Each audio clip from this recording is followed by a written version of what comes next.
Hey folks, John Head here, back with the August 1st edition of my video blog. And if you've seen any part of the news, you know we are under mandatory evacuation for lack of power.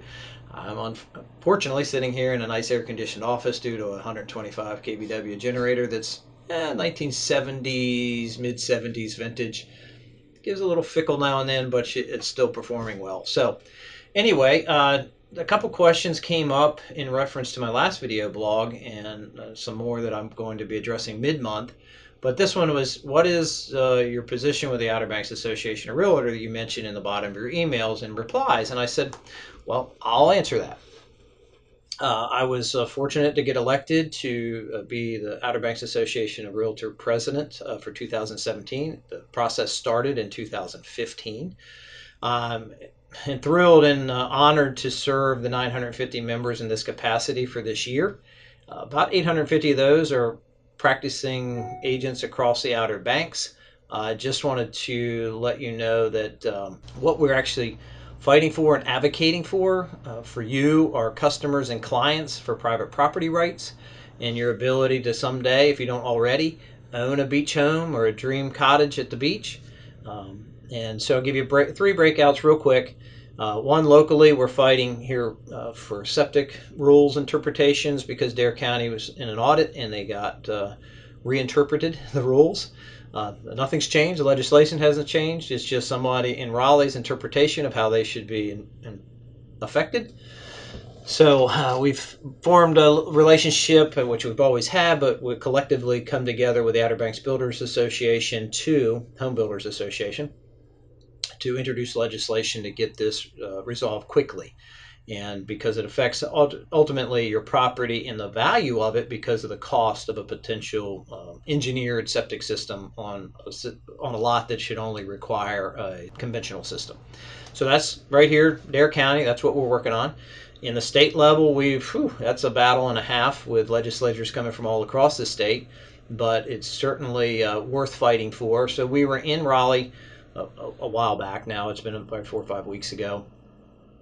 And during that process, it was called changeover week. And bills go from the representative side to the Senate side. There was over 800 bills. 283 of those had something to do with real estate. They're coming at us on all sides. So we were fighting for your private property rights on numerous fronts. And in some of those, we made great headway. Some we don't know yet. We won't probably for some time.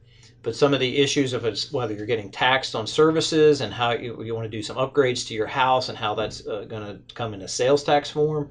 And then also one of the silliest things was the reinterpretation of a linen tax, which companies out here on the Outer Banks have been triple taxed. So not only is the end user getting taxed, the firm, the real estate firm, is getting taxed, but also the supplier. So there was 3 processes of the tax that they were collecting on, and it was ridiculous. So we did hopefully get some inroads there and get that resolved. So for the benefit of all those who come and vacation here on the Outer Banks, if you use linens, that you don't bring yourself. On a national level, quickly, probably I'm not going to all the things, secondary mortgage market and those that we need to, if you're in the process of buying a home, we need those because it keeps rates realistic and reasonable.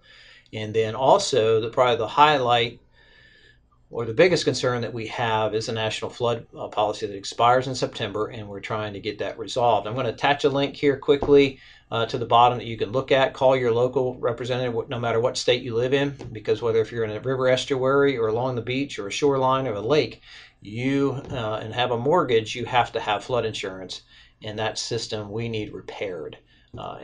Last time it didn't get renewed, over 40,000 properties didn't close on time or at all because they couldn't get flood insurance during that time frame. So that's what I've been working on. So in addition to running a business every day and selling real estate, it's been a great market overall. This hiccup with the lights and the power, well, we're getting a new bridge and infrastructure, so we're going to press through this no matter what. So if you have any questions or other topic you'd like to look at, I'm going to be delving into some other topics mid-month for you directly in relation to real estate. But just wanted to kind of give you that update since numerous of you asked what I've been up to and what I've been doing. That's it.